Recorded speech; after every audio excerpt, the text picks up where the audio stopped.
ಒಂದು ಬದನೆಕಾಯಿಲಿ ಸ್ವಲ್ಪ ಡಿಫ್ರೆಂಟಾಗಿ ಬಟಾಣಿ ಎಲ್ಲ ಹಾಕಿ ಮಾಡಿರೋ ಅಂಥ ಬದನೆಕಾಯಿ ಬಟಾಣಿ ಭರ್ತಾ ಹೇಗೆ ಮಾಡಿದೆ ಅಂತ ವೀಡಿಯೋದಲ್ಲಿ ಡೀಟೇಲಾಗಿ ಶೇರ್ ಮಾಡ್ತೀನಿ. ಅದು ತಿಂತಾ ಇದ್ದರೆ ಆ ಫ್ಲೇವರ್ ಹೆಂಗೆ ಬರ್ತಾಯಿತ್ತು ಅಂದರೆ ತಿಂದವರೇ ಹೇಳಬೇಕು, ಅಷ್ಟು ಚೆನ್ನಾಗಾಗಿತ್ತು. ಇಲ್ಲಿ ನಾನು ಒಂದು ಬದನೆಕಾಯಿನ ತೊಗೊಂಡಿದ್ದೀನಿ. ಸ್ವಲ್ಪ ಎಳೆದಿದ್ರೆ ಚೆನ್ನಾಗಿರುತ್ತೆ. ಇದು ಕೂಡ ಎಳೆದಾಗಿತ್ತು. ಸ್ವಲ್ಪ ಅಲ್ಲಲ್ಲಿ ಬೀಜ ಇತ್ತು. ಬೀಜ ಇಲ್ಲದೆ ತೊಗೊಂಡ್ರೆ ತುಂಬ ಚೆನ್ನಾಗಿರುತ್ತೆ. ಈ ಬದನೆಕಾಯಿ ಭರ್ತಾಗೆ ಈ ಥರ ಬದನೆಕಾಯಿ ತೊಗೊಳ್ಳಿ. ಎಷ್ಟು ಚೆನ್ನಾಗಿರುತ್ತೆ ಅಂದರೆ ಚಪಾತಿ 2 ತಿನ್ನೋರು 4 ಚಪಾತಿ ಹಾಕ್ಸ್ಕೊಂಡು ತಿಂತಾರೆ, ಅಷ್ಟು ಚೆನ್ನಾಗಿರುತ್ತೆ. ನೋಡಿ, ಈ ಥರ ಉದ್ದುದ್ದ ಕಟ್ ಮಾಡ್ಕೊಂಡಿದ್ದೀನಿ. ಒಂದು ಪ್ಯಾನ್ ತೊಗೊಂಡಿದ್ದೀನಿ. ಪ್ಯಾನ್ಗೆ ಎಣ್ಣೆ ಹಾಕ್ತಾಯಿದ್ದೀನಿ. ಎಣ್ಣೆ ಬಿಸಿ ಆಗ್ತಿದ್ದಂಗೆ ಈ ಬದನೆಕಾಯಿನ ಚೆನ್ನಾಗಿ ರೋಸ್ಟ್ ಆಗಂಗೆ ಎಣ್ಣೆಯಲ್ಲಿ ಫ್ರೈ ಮಾಡ್ಕೋಬೇಕಾಗುತ್ತೆ. ನಾವು ಹಂಗೆ ಡೈರೆಕ್ಟಾಗಿ ಎಣ್ಣೆಗೆ ಹಾಕಿ ಹುರಿದು ಈರುಳ್ಳಿ ಎಲ್ಲ ಹಾಕಿ ಮಾಡೋದ್ಕೂ ಈ ಥರ ಮಾಡೋದ್ಕೂ ಟೇಸ್ಟು ಡಿಫ್ರೆಂಟಾಗಿರುತ್ತೆ. ಮತ್ತು ಒಂಥರ ಫ್ಲೇವರ್ ಚೆನ್ನಾಗಿ ಕೊಡುತ್ತೆ. ಯಾಕಂದ್ರೆ ನಾವು ಇದನ್ನು ಚೆನ್ನಾಗಿ ಎಣ್ಣೆಲಿ ಫ್ರೈ ಮಾಡಿರೋದ್ರಿಂದ ಅದೇನು ಬರ್ನಾಗಿರುತ್ತಲ್ವ ಎಣ್ಣೆಯಲ್ಲಿ ಬದನೆಕಾಯಿ, ಆ ಫ್ಲೇವರ್ ತುಂಬ ಚೆನ್ನಾಗಿ ಕೊಡುತ್ತೆ. ಇದಕ್ಕೆ ಸ್ವಲ್ಪ ನಾನು ಉಪ್ಪು ಹಾಕ್ತಾಯಿದ್ದೀನಿ. ಉಪ್ಪು ಹಾಕ್ಬಿಟ್ಟು ಮತ್ತೆ 2 ಸಲ ಉಲ್ಟಾ ಹಾಕ್ಕೊಂಡು ಮತ್ತೆ ಫ್ರೈ ಮಾಡ್ಕೊತಾ ಇದ್ದೀನಿ. ಇದಕ್ಕೆ ಒಂದು 2ರಿಂದ 3 ಹಸಿಮೆಣ್ಸಿಕಾಯಿನ ಹಾಗೆ ಉದ್ದುದ್ದ ಇಟ್ಕೊಂಡು ಅದನ್ನು ಕೂಡ ಸುಟ್ಕೊತಾ ಇದ್ದೀನಿ.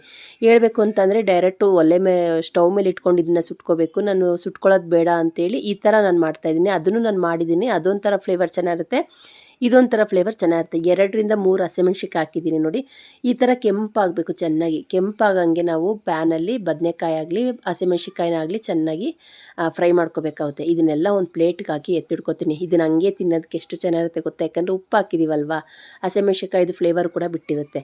ಅದನ್ನ ಸಪ್ರೇಟಾಗಿ ಎತ್ತಿ ಸೈಡ್ಗೆ ಇಟ್ಟಿದ್ದೀನಿ. ಅದೇ ಪ್ಯಾನ್ಗೆ ಇನ್ನೂ ಸ್ವಲ್ಪ ಎಣ್ಣೆ ಹಾಕ್ಕೊಂಡು ಸ್ವಲ್ಪ ಜೀರಿಗೆ ಹಾಕ್ಕೊಂಡಿದ್ದೀನಿ. ಜೀರಿಗೆ ಸ್ವಲ್ಪ ಸಿಡಿತಿದ್ದಂಗೆ ಸಣ್ಣದಾಗಿ ಕಟ್ ಮಾಡಿ ಇಟ್ಕೊಂಡಂಥ 2ರಿಂದ 3 ಈರುಳ್ಳಿನ ಕಟ್ ಮಾಡಿ ಇಟ್ಕೊಂಡಿದ್ದೆ ಸಣ್ಣದಾಗಿ. ಅದನ್ನು ಹಾಕ್ಕೊಂಡು ಚೆನ್ನಾಗಿ ಎಣ್ಣೆಲಿ ಫ್ರೈ ಮಾಡ್ತಾಯಿದ್ದೀನಿ. ನೋಡಿ, ಅದು ಹೊಗೆ ಹೆಂಗೆ ಬರ್ತೈತೆ ನೋಡಿ.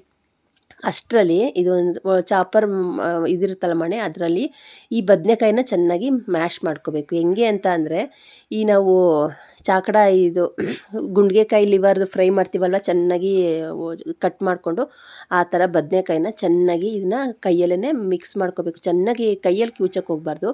ಈ ಥರ ಚೆನ್ನಾಗಿ ಕಟ್ ಮಾಡ್ಕೋಬೇಕಾಗುತ್ತೆ. ಅದು ಬದನೆಕಾಯಿ ಅಲ್ಲ, ಅದು ಏನು ಹಾಕಿದ್ದೀವಿ ಅಂತ ಗೊತ್ತಾಗಬಾರ್ದು.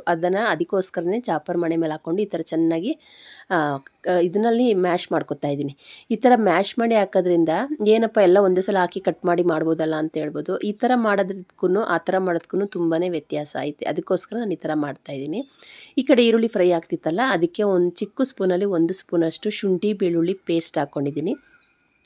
ಶುಂಠಿ ಬೆಳ್ಳುಳ್ಳಿ ಪೇಸ್ಟೆಲ್ಲ ಹಾಕ್ಕೊಂಡು ಫ್ರೈ ಮಾಡ್ತಿದ್ದಂಗೆ ಟೊಮೊಟೊ ನೋಡಿ, 2 ಸಣ್ಣದಾಗಿರೋವಂಥ ಟೊಮೊಟೊನ ಕಟ್ ಮಾಡಿ ಇಟ್ಕೊಂಡಿದ್ದೆ, ಅದನ್ನು ಕೂಡ ಚೆನ್ನಾಗಿ ಫ್ರೈ ಮಾಡ್ತಾಯಿದ್ದೀನಿ. ಇದಕ್ಕೆ ಸ್ವಲ್ಪ ಉಪ್ಪು ಹಾಕ್ಕೊಂಡು ಟೊಮೊಟೊದಿಲ್ಲ ನೀರಿನ ಅಂಶ ಎಲ್ಲ ಬಿಡಬೇಕು, ಅಲ್ಲಿ ತನಕ ಈ ಥರ ಫ್ರೈ ಮಾಡ್ಕೊತಾ ಇದ್ದೀನಿ. ಒಂದೇ ಥರ ಬದನೆಕಾಯಿ ಎಣ್ಗಾಯಿ ಮತ್ತು ಬದನೆಕಾಯಿ ಪಲ್ಯ ತಿಂದರೆ ಬೇಜಾರಾಗಿರುತ್ತೆ. ನಮಗೆ ಬೇಜಾರಾಗಿರುತ್ತೆ, ಇನ್ನು ಮನೆಯಲ್ಲಿರೋರಿಗೆ ಬೇಜಾರಾಗದೇ ಇರುತ್ತಾ?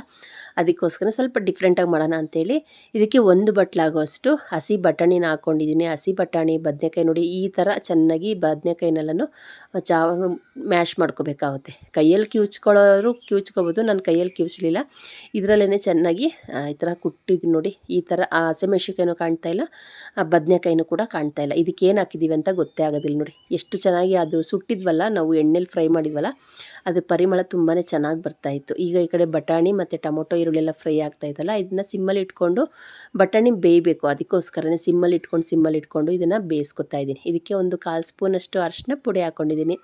ಅರಿಶಿನ ಪುಡಿ ಹಾಕ್ಕೊಂಡು ಚೆನ್ನಾಗಿ ಮಿಕ್ಸ್ ಮಾಡಬೇಕು. ಯಾಕಂದರೆ 2 ಚಪಾತಿ ತಿನ್ನೋರು ನಿಜ ಹೇಳ್ತೀನಿ 4 ಚಪಾತಿ ಕೇಳಿ ಹಾಕ್ಸ್ಕೊಂಡು ತಿಂತಾರೆ. ಬದನೆಕಾಯಿ ಅಂತ ಅಂದರೆ ಯಾರು ತಿನ್ನಲ್ವೋ ಅಂಥವ್ರಿಗೆ ಇದನ್ನು ಮಾಡಿಕೊಡಿ, ಕೇಳಿ ಮಾಡಿಸ್ಕೊಂಡು ತಿಂತಾರೆ. ಅವತ್ತು ಮಾಡಿದ್ದಲ್ಲ ಪಲ್ಯ, ಅದನ್ನೇ ಮತ್ತೆ ಮಾಡು ಅಂತ. ನಿಜವಾಗ್ಲೂ ಹೇಳ್ತೀನಿ, ಅಷ್ಟು ಚೆನ್ನಾಗಾಗಿತ್ತು. ಇದಕ್ಕೆ ನಾನು 1 ಗ್ಲಾಸಷ್ಟು ನೀರು ಹಾಕಿದ್ದೀನಿ. ನೀರು ಯಾಕೆ ಹಾಕ್ತೆ ಅಂತಂದರೆ ಬಟಾಣಿ ಬೇಯಬೇಕಲ್ವ, ಅದಕ್ಕೋಸ್ಕರ. ಯಾಕಂದರೆ ಆಲ್ರೆಡಿ ನನಗೆ ಬದನೆಕಾಯಿ ಎಲ್ಲ ರೆಡಿ ಆಗೈತೆ. ಈಗ ಬಟಾಣಿ ನಾನು ಬೇಯಿಸ್ಕೋಬೇಕಾಗೈತೆ. ಅದಕ್ಕೋಸ್ಕರನೇ ಇದಕ್ಕೆ ಡೈರೆಕ್ಟಾಗಿ 1 ಲೋಟ ಅಷ್ಟು ನಾನು ನೀರು ಹಾಕ್ಕೊಂಡು ಬಟಾಣಿನ ಸ್ವಲ್ಪ ಚೆನ್ನಾಗಿ ಮೆತ್ತಗಾಗಂಗೆ ಬೇಯಿಸ್ಕೊತಾ ಇದ್ದೀನಿ. ನೋಡಿ, ಚೆನ್ನಾಗಿ ಕುದೀತಾ ಐತೆ ನೋಡಿ. ಈ ಥರ ನೀರೆಲ್ಲ ಸ್ವಲ್ಪ ಕಮ್ಮಿ ಆಗೈತಲ್ವ ನೋಡಿ. ಇವಾಗ ನೋಡಿ, ಬಟಾಣಿ ತುಂಬ ಚೆನ್ನಾಗಿ ಬೆಂದೈತೆ. ಇದು ಹಸಿ ಬಟಾಣಿನೇ, ಒಣಗಿದ ಬಟಾಣಿ ಅಲ್ಲ. ಸೀಸನಲ್ಲಿ ಸಿಕ್ಕಿದಾಗ ನಾನು ಬಿಡಿಸಿ ನಾನು ಫ್ರಿಜ್ಜಲ್ಲಿ ಸ್ಟೋರ್ ಮಾಡಿ ಇಟ್ಕೊಂಡಿದ್ದೆ. ಇಲ್ಲಾಂದರೆ ಒಂದು 3ರಿಂದ 4 kg ಅಷ್ಟು ಸ್ಟೋರ್ ಮಾಡಿ ಇಟ್ಕೊಂಡಿದ್ದೆ. ಅದೇ ಬಟಾಣಿನೇ ಹಾಕಿ ಮಾಡ್ತಾ ಇರೋದು. ಇದಕ್ಕೆ ಖಾರಕ್ಕೆ ಖಾರದ ಪುಡಿ ಹಾಕ್ತಾಯಿದ್ದೀನಿ. ಖಾರ ನೋಡಿ ಹಾಕೋಬೇಕಾಗುತ್ತೆ. ಹಸಿಮೆಣ್ಸಿಕಾಯಿ ಕೂಡ ಹಾಕಿರೋದ್ರಿಂದ ಧನಿಯಾ ಪುಡಿ 1 ಸ್ಪೂನಷ್ಟು, ಜೀರಿಗೆ ಪುಡಿ 1/4 ಸ್ಪೂನಷ್ಟು ಹಾಕ್ಕೊಂಡಿದ್ದೀನಿ. ಇದೆಲ್ಲ ಚೆನ್ನಾಗಿ ಮಿಕ್ಸ್ ಮಾಡಬೇಕು. ಅಚ್ಕಾರದ ಪುಡಿ, ಧನಿಯಾ ಪುಡಿ, ಜೀರಿಗೆ ಪುಡಿ ಇದನ್ನೆಲ್ಲ ಹಾಕ್ಕೊಂಡು ಚೆನ್ನಾಗಿ ಮಿಕ್ಸ್ ಮಾಡಬೇಕು. ಖಾರ ತಿನ್ನೋರು ಸ್ವಲ್ಪ ಖಾರ ಮುಂದೆ ಹಾಕ್ಕೋಬೋದು. ನಾನು ಹಸಿಮೆಣ್ಸಿನ್ಕಾಯಿ ಕೂಡ ಹಾಕಿರೋದ್ರಿಂದ ಅಷ್ಟು ಹಾಕಿದ್ದೀನಿ. ಸ್ವಲ್ಪ ಕಸೂರಿ ಮೇಥಿ ಹಾಕ್ಕೊಂಡು ಚೆನ್ನಾಗಿ ಹುರ್ಕೋತಾ ನೋಡಿ. ಸ್ವಲ್ಪನೂ ನೀರೇ ಇಲ್ಲ, ನೀರೆಲ್ಲ ಚೆನ್ನಾಗಿ ಸುಂಡೋಗೋ ಥರ ಮಾಡ್ಕೊಂಡಿದ್ದೀನಿ. ಈಗ ಸ್ವಲ್ಪ ಮತ್ತೆ ನಾನು ನೀರು ಹಾಕ್ಕೊಂಡಿದ್ದೀನಿ, ಯಾಕಂದರೆ ಅಚ್ಕಾರದ ಪುಡಿ ಎಲ್ಲ ಹಾಕಿರೋದ್ರಿಂದ ಅದೆಲ್ಲ ಬೇಯಬೇಕಲ್ವಾ, ಹಸಿ ವಾಸನೆ ಹೋಗಬೇಕು ಅಂತೇಳಿ. ಇನ್ನು ಸ್ವಲ್ಪ ನಾನು ನೀರು ಹಾಕ್ಕೊಂಡು ಚೆನ್ನಾಗಿ ಕುದಿಸ್ಕೊತಾ ನೋಡಿ. ಎಷ್ಟು ಗಟ್ಟಿ ಆಗ್ತಾಯಿದೆ ಅಂದರೆ ಘಮ ಘಮ ಅಂತ ಪರಿಮಳ ತುಂಬಾ ಚೆನ್ನಾಗಿ ಬರ್ತಾಯಿತ್ತು. ಈಗ ಒಂದು ಅರ್ಧ ಸ್ಪೂನಷ್ಟು ಗರಂ ಮಸಾಲ ಹಾಕ್ಕೊಂಡಿದ್ದೀನಿ. ಮನೇಲಿ ಯಾವ ಗರಂ ಮಸಾಲೆ ಇರುತ್ತೋ ಅದನ್ನೇ ಹಾಕ್ಕೊಬೋದು. ಚಿಕನ್ ಇತ್ತು ಅಂದರೆ ಚಿಕನ್ದೇ ಹಾಕ್ಕೊಬೋದು.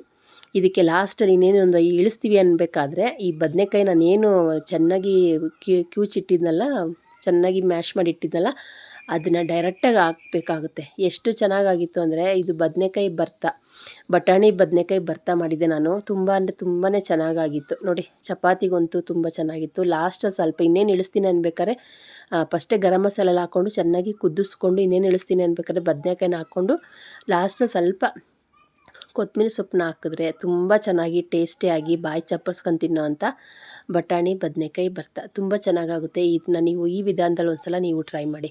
ನೋಡಿದ್ರಲ್ಲ ಫ್ರೆಂಡ್ಸ್, ನಾನು ಮಾಡಿದಂಥ ರೆಸಿಪಿ ಬದನೆಕಾಯಿ ಬಟಾಣಿ ಭರ್ತಾ ಹೇಗಿತ್ತು ಅಂತ ವೀಡಿಯೋದಲ್ಲಿ ಡೀಟೇಲಾಗಿ ಶೇರ್ ಮಾಡಿದ್ದೀನಿ. ಈ ವಿಡಿಯೋ ಇಷ್ಟವಾದಲ್ಲಿ ಲೈಕ್ ಮಾಡಿ, ಶೇರ್ ಮಾಡಿ, ಕಮೆಂಟ್ ಮಾಡಿ. ನಿಸರ್ಗ ಕುಕಿಂಗ್ ಚಾನಲ್ನ ಇನ್ನೂ ಯಾರೆಲ್ಲ ಸಬ್ಸ್ಕ್ರೈಬ್ ಮಾಡ್ಕೊಂಡೆ ನೋಡ್ತಾ ಇದ್ರು ದಯವಿಟ್ಟು ಸಬ್ಸ್ಕ್ರೈಬ್ ಮಾಡ್ಕೊಂಡು ಸಪೋರ್ಟ್ ಮಾಡಿ.